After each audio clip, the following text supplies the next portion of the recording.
Actually, I might take some of that back. I do think that men abroad are a little bit better than American men. I'm gonna get some hate for that. Hey y'all, it's Gabby and your favorite travel blogger, travel content creator, travel beach.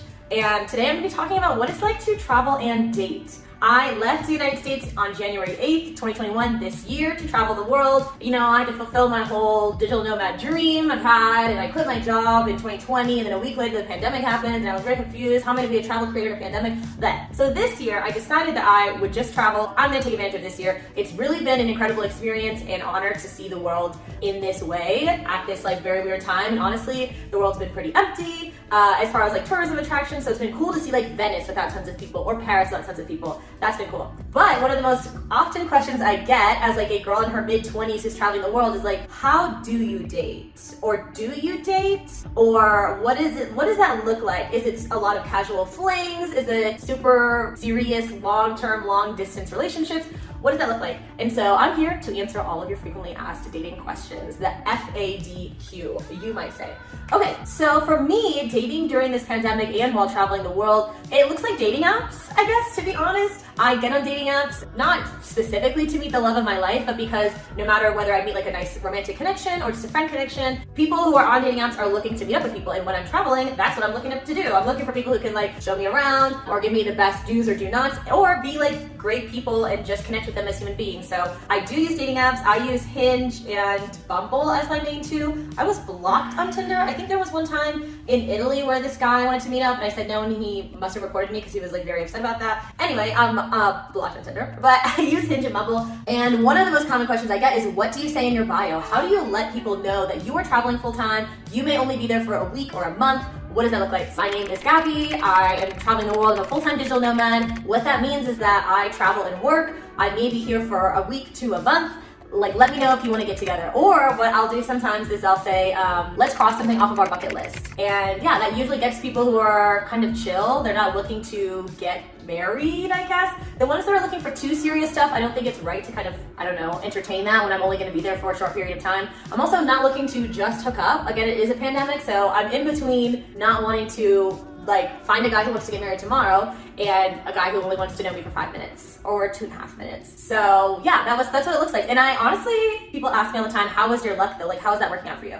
It's working out pretty good. I've met really great guys on these apps in Dubai, in Poland, in Italy, in Spain, all really great guys. And I'm still friends with them to this day. And the way that I operate, I think, in the most healthy, communicative, and like effective way for everyone involved is that I'm just super straight up. People are like, so you just tell them that you're only there for a week and then they don't just want to hook up with you? I'm like, yeah, actually there are good guys out there who do also just want to have a human connection, or they think it's fun. Maybe it's like part of their like fantasy that there's a girl in town, they go out for dinner and like we have sunset dinner vibes. Like some guys like that too. Like some guys are just romantic and think that's fun. I think it's fun.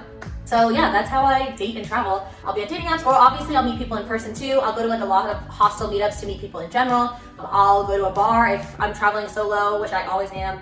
I'll just go to a bar and I'll sit at the bar and I'll have dinner, and some guy will just come up to me or some girl will just come up to me and I'll just make friends, and sometimes those turn into longer connections. Another common question I get about dating and traveling is, how do I recognize the red flags and what are the red flags? I am going to try to answer this as best as I know how. So I'm thinking that what people mean when they ask for red flags when they're traveling is that they assume that most dating apps and people that would want to meet you or me when we're traveling, women, just want to hook up. I'm guessing that's what you mean. Like, how do you avoid just hookups or like, I don't know, creeps when you're traveling? And it's really the same way that I avoided the creeps and the worst of mankind back home. And that's by having honest conversations. Like, if they're not being communicative, don't meet up with them. If they just want to meet up at their house, don't meet up with them. If they don't want to put any effort into it and they just want you, they're like, oh no, whatever you want to do, tell me what you want to do. Like, whatever you want to do, don't meet up with them. Like, those are common sense things because I expect those things from my friends, let alone from any sort of even potential romantic interest. And as far as safety in dating abroad, I will always have my location on. My mom and my best friend will always still be able to see me if I'm by my friends. They know where I am. It's not a secret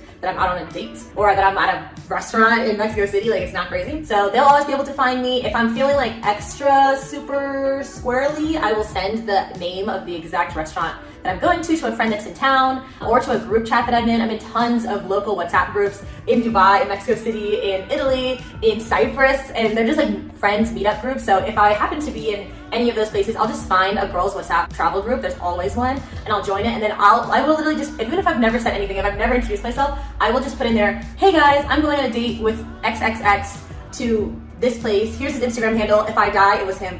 And every girl will always be like, got you, girl. Actually, I'm right next door. Like, call me if you need anything. Like, the women community is strong out there, especially amongst travelers, because we know how it is. So yeah, I'll just use those common sense precautions. If I feel sketch, and this is something I definitely want to say, if you feel sketch, if you're like, I don't know, leave. Be disrespectful. Be your worst version of yourself. It doesn't matter. Your safety comes first. Leave. Walk out in the middle of the date. It does not matter. Walk the fuck out. And the last question that I get is, do I have any long-term relationships? Have I ever had like a sustainable or like, I don't know, substantial relationship while I've been traveling? And the answer is yes. I'm not one to like really spill that much about my personal life, especially when they are like significant connections. But yes, I have made significant connections while I'm traveling. I've been somewhere for a month or 3 months, or whatever period of time, and met really great people who I've clicked with, and it's really fun. I never say I'm just here for a week, like what do you want to do? I say that I travel full time, and that if it's the right guy, I can just come back. If you're the right guy, then you would be the right guy when I leave, right? So if you're the right guy, we'll keep talking. If you're the right guy, we will find a way to meet up with each other. Maybe you'll come fly and meet me somewhere on one of my trips, and that's how I'll know that I found the right guy. I have not found him yet, I don't think, but who knows? And I'm not open to it, and I'm not jaded about it. I really enjoy dating as someone in her 20s. I enjoy dating while traveling because it's such a unique, fun experience. And overall, I don't think that men abroad are any better or worse than Americans, any more or less safe than Americans. Actually, I might take some of that back. I do think that men abroad are a little bit better than American men. Oh, I'm gonna get some hate for that. I'm serious. Like, they just be not questioning it, and they don't do like the whole like 50-50 women need to pay their half. Like, I don't care that you just spent $200 getting ready. Where's your half of the bill? They don't do that. Like, it's just not even a question. They take care of their women without doubt. So it's definitely not a generalization on American men. I have not dated all American men. From my experience and from the men I'm dating, especially in the DMV, maybe it's a DMV issue. If I had to rank the quality of men, I would rank the ones abroad, specifically in like Europe or the Middle East or Asia or Australia or Africa or South America. I would rank them a little bit higher on the quality level, and maybe even the looks level, and even the fashion level.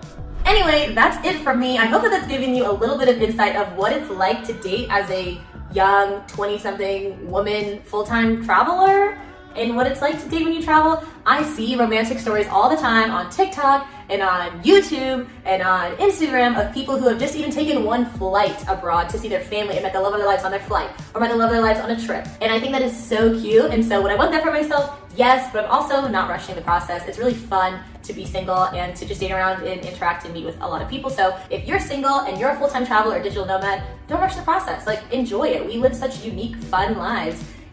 There should be no pressure. The right one will be the right one no matter what, so you don't even have to worry about it, right? All right, that's it for me. Until next time, it's your girl Gabby. Remember to like and subscribe here, and also follow me on TikTok, where I just post like short, hilarious travel life videos. I love that platform. But I'm also building up this YouTube channel right here, so let me know what videos you want. Do you want more about dating? Do you want more about like the destinations I've been to? Jordan, Dubai, Poland, Italy, Cyprus, Turkey. Do you want more about that? Do you want more about curly hair tips? Let me know in the comments. Okay, until next time, see ya.